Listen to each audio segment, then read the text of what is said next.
이 영상 속 종이 상자들이 기계에서 쭉쭉 빨려 나와요. 곧바로 상자들은 차곡차곡 쌓였죠.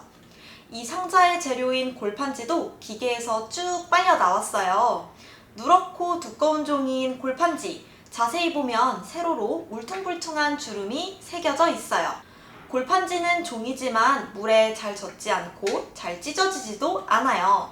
그런데 미국에서는 골판지 판매량이 확 줄어들었다고 해요. 놀랍게도 골판지가 잘 팔리지 않으면 그만큼 경제 상황이 안 좋다는 신호라는 건데요. 29일 어린이 조선일보 3면에서는 골판지가 경제 상황과 어떻게 연관이 있는지 기사에서 살펴봅시다. 여러분은 현관문 앞에 잔뜩 쌓인 택배 상자를 본 적 있나요? 어떤 물건을 구입하든 상자에 담겨서 배달돼요. 피자, 과일, 과자 같은 먹을 것부터 칫솔, 휴지, 그릇 같은 생필품도 모두 상자에 담겨 있죠. 커다란 TV나 냉장고를 사도 상자에 포장되고요. 이 상자에는 골판지가 쓰여요. 그런데 9월 21일 미국에서 손에 꼽힐 만큼 유명한 매체 월스트리트 저널에서 크게 낸 기사가 화제예요. 한국어로 번역하면 줄어든 골판지 판매량은 곧 미국의 경제 상황이 안 좋다는 걸 의미한다고 적혀 있어요. 미국은 10년 만에 골판지 판매량이 가장 적었어요. 15% 넘게 줄었고 미국 최대 포장 회사인 인터내셔널 페이퍼 공장 2곳도 문을 닫았죠.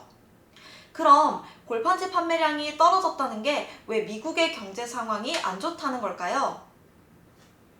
물건을 포장하는 골판지가 많이 팔리지 않았다는 건 그만큼 시민들이 물건을 많이 구매하지 않았다는 걸 의미하기 때문이에요.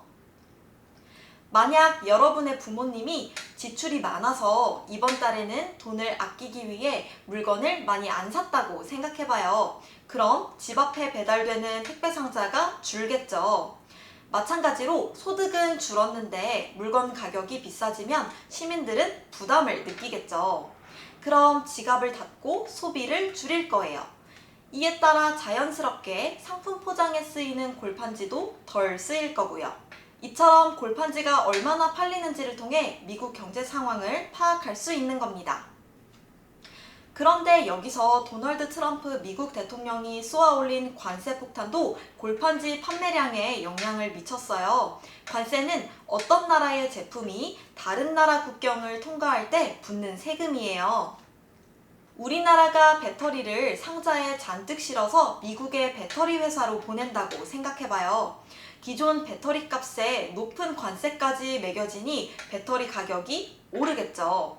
이때 미국 배터리 회사들은 이전보다 더 비싸게 사온 한국 배터리에 이익을 남겨서 팔아야 되다 보니까 가격을 더 올려서 시민들한테 팔 수밖에 없어요.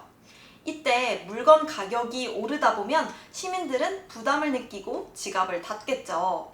소비를 줄이면 자연스레 물건을 포장하는 골판지도 안 쓰이는 겁니다. 자, 이제 NI 코너를 살펴봅시다. 첫 번째 질문에 대한 답은 기사에서 바로 찾아볼 수 있어요. 예시 답안과 함께 비교해보세요. 두 번째 질문은 관세가 무엇인지 알고 골판지와 어떤 연관이 있을까 이해했으면 답을 적을 수 있답니다.